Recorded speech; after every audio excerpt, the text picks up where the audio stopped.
Hi everyone! Today I will show you how to download files from Google Drive on iPhone.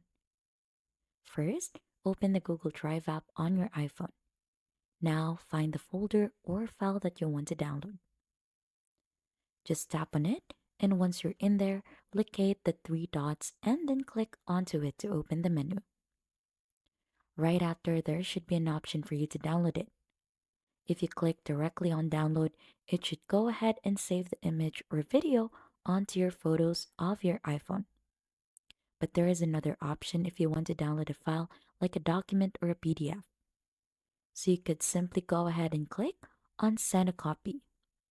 So this should open something like this that gives you an option to go ahead and choose a location. Right after you have chosen a location, just simply click on save, and that is basically it. Your files or photos are now downloaded to your iPhone from Google Drive. If you found this video helpful, subscribe to the channel and leave a like.